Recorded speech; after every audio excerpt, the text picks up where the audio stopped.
Greetings, and welcome to my personal interpretation of the Premier Quarterback rankings. This is my definitive hierarchy, designed to be the most impartial, the most grounded, the most authentic and realistic assessment of quarterback play across the entire National Football League, and frankly, the entire globe. It is consistently recognized as one of, if not the, premier ranking system worldwide. It's a phenomenal feeling, and that recognition is entirely due to all of you. I genuinely, profoundly appreciate your support. My methodology, however, differs from the conventional approach. I place absolutely zero emphasis on historical performance. I am unconcerned with what transpired in weeks 1, 2, 3, or 4. I disregard the entirety of the 2023 and 2024 seasons.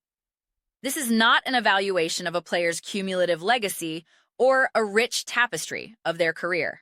A concept even the originator of a similar ranking system appears to be gradually abandoning.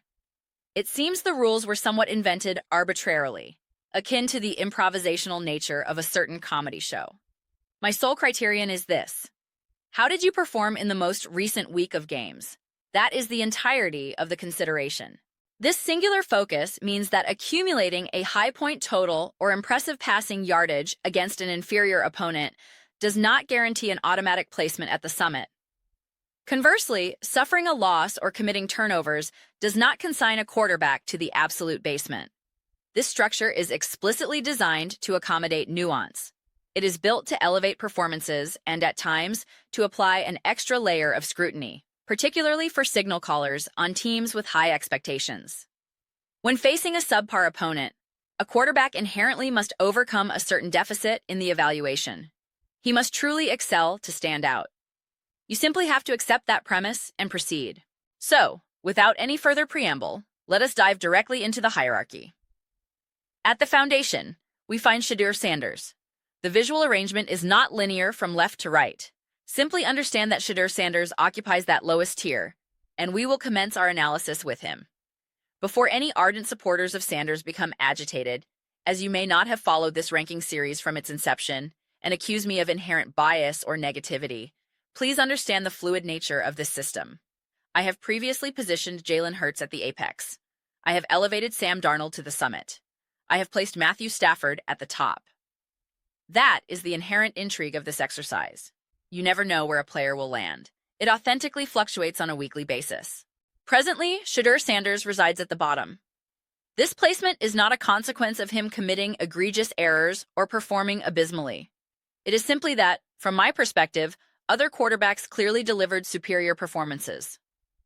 I do believe his outing against the San Francisco 49ers, when graded on the curve appropriate for a rookie in just his second professional start, can be viewed as a net positive. In a binary, pass-fail type of grading format for his development, it was a win. However, it was not sufficiently impressive to ascend the mountain on this particular week. C.J. Stroud was neither exceptional nor disastrous. Securing a significant victory while returning from a concussion is important, yet his performance still felt somewhat unsettled. I often describe this state as when a quarterback doesn't appear fully comfortable or in sync with the offensive rhythm. It feels as if he is playing on a slightly slippery surface. That was the sensation I derived from Stroud's game. This phenomenon is common among young quarterbacks dealing with injuries and inconsistent availability.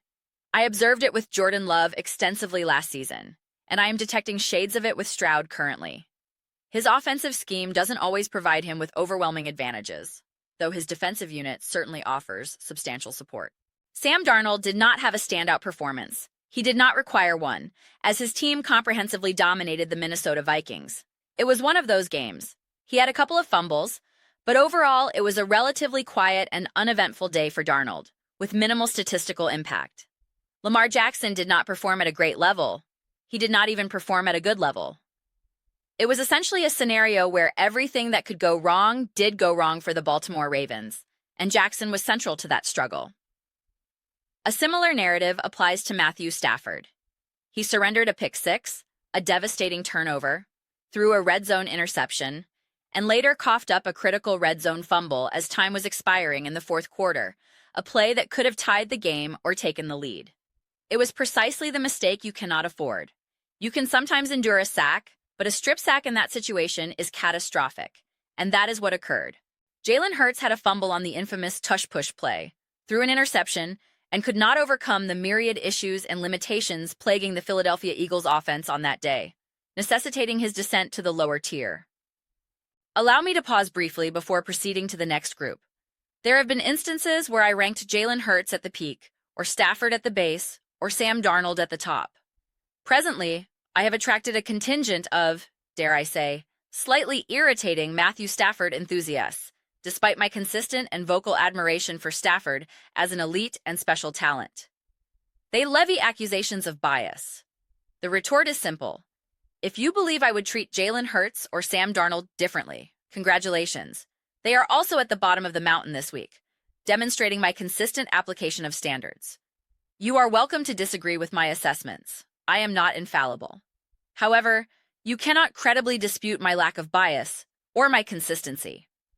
We also have a congregation of Dak Prescott adherents eager to join this chorus, but I advise patience. Continue watching, as you may appreciate the forthcoming analysis. Despite previous accusations of being a hater from Prescott's supporters, I suppose I allegedly despise every quarterback except one, the evaluation remains objective. Now we advance to the next stratum. Here we find Daniel Jones, Jackson Dart, Jacoby Brissett, and Caleb Williams. I nearly said Caleb Wilson, an inexplicable slip. Also present is Baker Mayfield. Daniel Jones is currently playing through what seems like a broken femur or fibula. The exact injury is severe, and he is clearly compromised. Despite this, he is competing at a reasonably effective level. He had a challenging matchup against a formidable defense, and his performance was actually quite impressive. I could have justified ranking him even higher. There were some missed opportunities, but I believed he played a high-quality game. This illustrates the inherent difficulty of this ranking exercise. Distinctions can be exceptionally fine. Jackson Dart, listen. I am fully aware his stat line from the game against the New England Patriots will not be eye-popping. However, that individual is operating with a critically depleted supporting cast. If there exist any doubts about the quality of other young quarterbacks, one need only observe Dart's situation. He is playing with virtually no help under a recently fired head coach within a franchise currently in disarray. Yet, he continues to provide his team with a semblance of a chance, a glimmer of hope.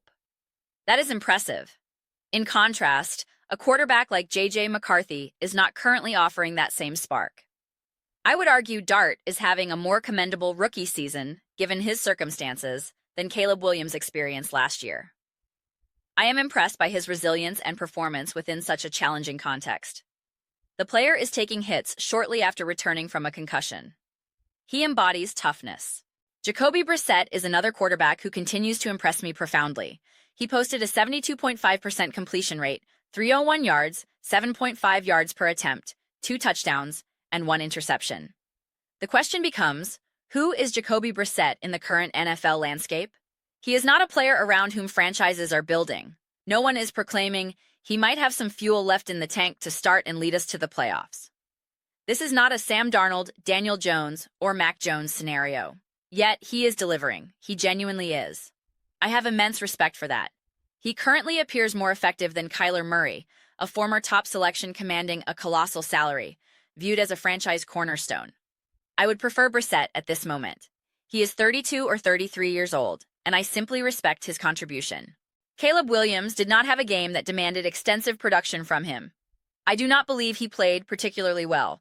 A 47.2% completion percentage, 154 yards, 1 touchdown, 1 interception, and a 56.9 passer rating. That contest was entirely predicated on the ground game. Run, run, run. It simply was what it was. He did not perform terribly. He had the 1 turnover, but was not a disaster. He made a few positive plays, including a truly beautiful touchdown pass. Consequently, I maintained his position within this tier. Baker Mayfield, once again, is playing while injured, continuing to put his body on the line. His performance was not extraordinary. 18 of 28 for 194 yards, a 64.3% completion rate, and 1 touchdown. He also contended with several dropped passes, including a couple of critical ones, one of which likely would have been a touchdown. His statistics would have appeared more robust without those miscues. potentially creating greater separation in his evaluation. I must note an omission. Justin Herbert belongs in this grouping as well. That was my oversight. Justin Herbert should be included here. The man continues to endure a relentless physical beating. He has now undergone surgery for a broken bone in his hand, wrist, finger. He managed a 75% completion rate, 151 yards, 2 touchdowns, 1 interception, and a 108.5 passer rating. He is an absolute soldier, perpetually under assault, yet he persists. Josh Allen had a relatively straightforward game. Nothing exceptionally flashy, though he did deliver a beautiful touchdown pass. Statistically, 65% completion, 123 yards against the Pittsburgh Steelers. It was a high-quality performance in crucial situational moments. On multiple third-down conversions, it was Josh Allen's legs, his mobility, that provided the answer. I value that highly. Brock Purdy played very well against a stout defense in challenging conditions, especially following a subpar performance the previous week. Considering he missed a substantial portion of the season and carries the burden of his draft position narrative, his performance, which included rushing for a touchdown or two, was commendable. Under different circumstances, if he had been playing consistently all season, I might have ranked him slightly lower, but given the context, I appreciate his showing. Drake May played an unbelievable game. He is, unfortunately, a victim of circumstance due to facing the New York Giants. I created a separate video praising May and illustrating how special he has been. He was 24 of 31 for 282 yards, 9.1 yards per attempt, 2 touchdowns, and a 126 passer rating. He made several breathtaking throws that leave you in awe of his current form. He is performing at an exceptional, elite level. I could have easily elevated him further, but when examining the other quarterbacks in the upper echelons, I believe the circumstances of their games, the quality of opponent, and the stakes involved carry slightly more weight in this specific ranking philosophy. The same principle applies to Trevor Lawrence. Facing a less-than-stellar opponent, he posted a 59.3% completion rate, 229 yards, 8.5 yards per attempt, 2 touchdowns, and a 111.5 passer rating. However, he was rather inaccurate, played against a terrible team, and faced an average amount of pressure. I simply expect a more surgical, higher-quality passing display in that scenario. It was not a poor game, but when evaluating within this mountain framework against inferior competition, I will hold him to a stricter standard. Now we arrive at Bryce Young. Bryce Young, wheeling and dealing. A 75% completion rate against one of the league's premier defenses, 206 yards, a stellar 10.3 yards per attempt, and 3 touchdowns. Let me be unequivocal. I did not watch that game and conclude, Bryce Young is the definitive future. He is the man. He registered a 147.1 passer rating. However, he was decidedly not the reason the Panthers lost that game. When the moment demanded a significant throw, he delivered. This is a player whose career is, by many accounts, hanging by a thread. The discourse surrounds whether he will even receive his fifth-year option. This relates to my previous commentary about Drake May. When you observe a young quarterback like May, that is the caliber of performance that should inspire unwavering confidence. Bryce Young has not consistently provided that.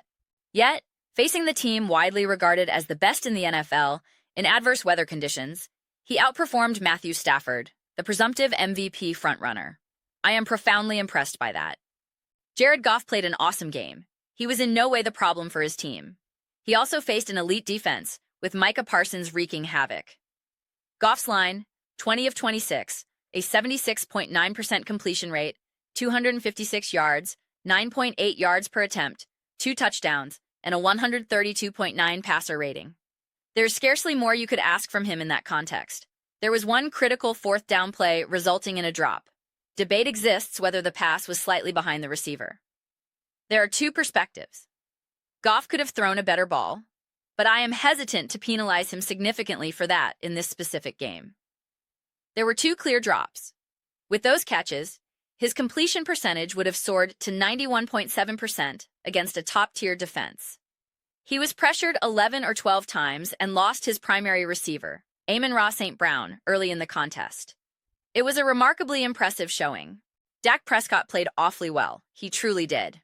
While facing a defense that is clearly struggling, I still consider this a major game and a big-time performance. 27 of 39, 69.2%, 8.2 yards per attempt, 2 touchdowns. He did throw one interception that was undeniably ugly, and he had 3 turnover-worthy plays. He could have easily had 3 interceptions. That is why his ranking was slightly adjusted downward. It was a significant game with a 100.4 passer rating, but within this brutal assessment framework, I must be stringent. Frankly, I am not convinced he was even the primary storyline of that victory. George Pickens and the collective team effort, the rushing attack, the play calling, the coaching, the contributions of CeeDee Lamb were equally pivotal. Dak was a central part of that, and it was a highly impressive game. He could easily have been positioned second from the top, but I opted for a different arrangement. Now, observe the pinnacle. We have Patrick Mahomes and Bo Nix. Patrick Mahomes played unbelievably well, an awesome performance.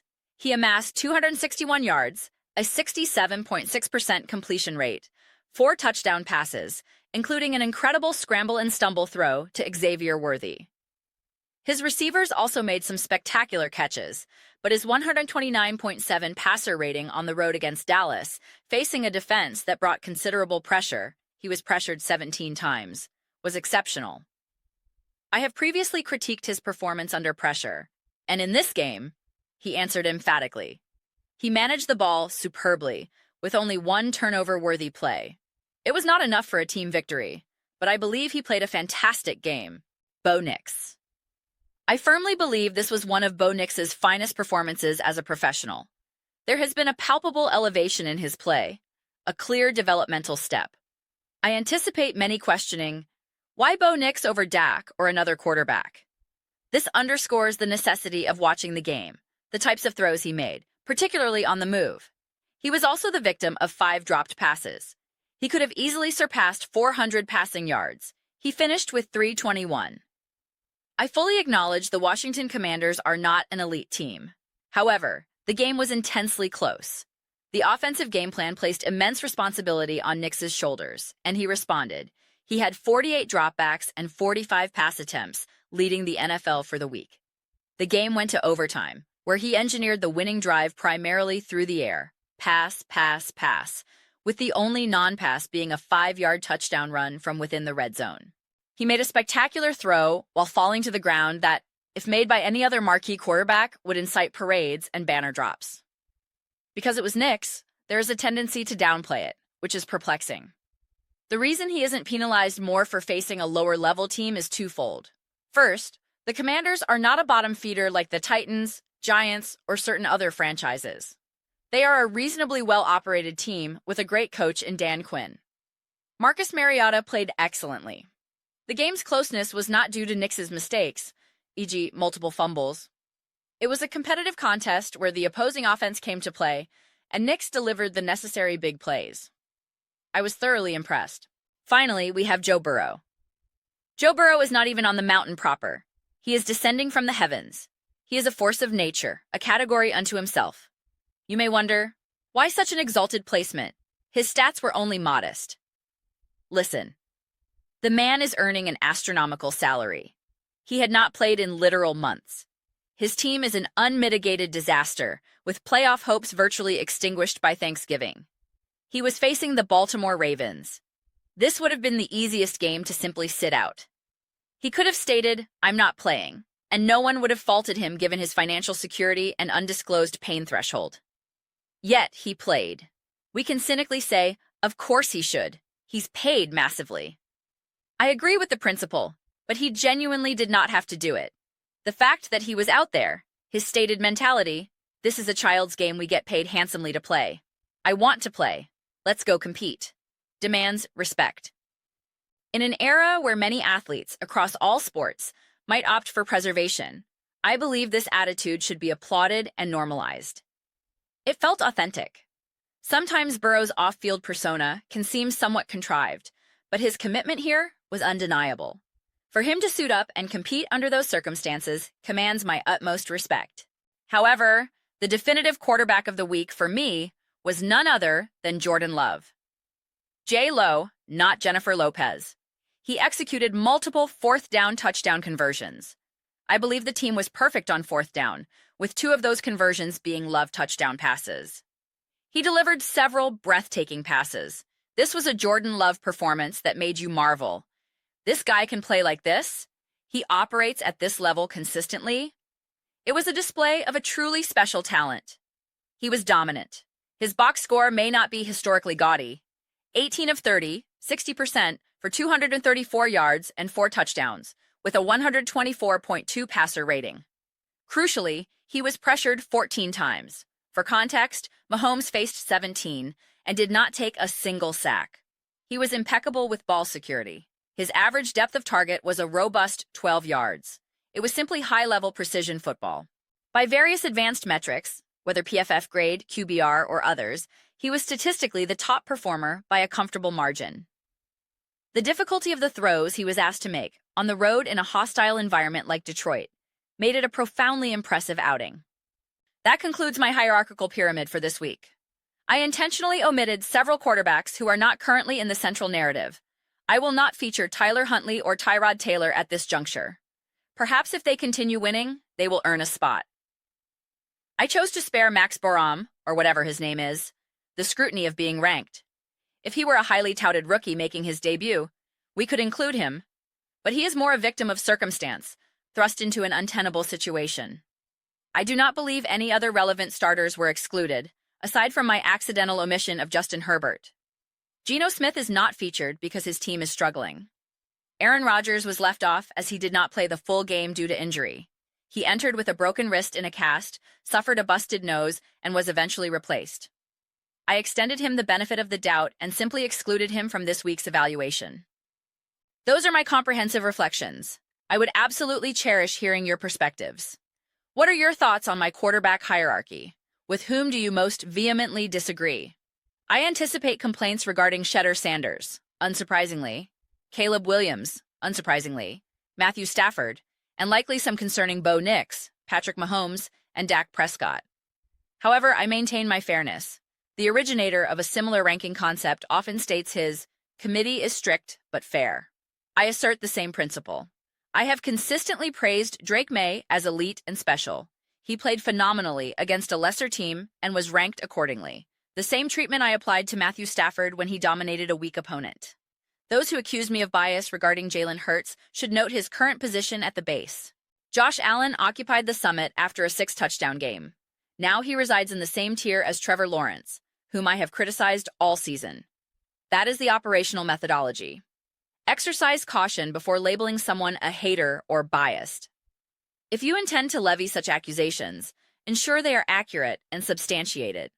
Otherwise, you are merely shouting unfounded nonsense into an echo chamber. Enjoy that endeavor. Please share your viewpoints in the comment section below. I diligently read every single comment posted, whether you concur with me or fundamentally oppose my analysis. Let us engage in vibrant discussions and spirited debates. Ultimately, let us simply derive enjoyment from the discourse. Please consider subscribing to the channel. We are fostering an incredible community here, and I would be thrilled to have you participate. My aspiration is to cultivate something we all feel genuinely connected to, something we are excited to be a part of, and I believe we are making significant strides toward that goal. Please do not forget to give this video a thumbs up, as it genuinely enhances visibility within the platform's algorithm. Thank you so very much for your time and engagement.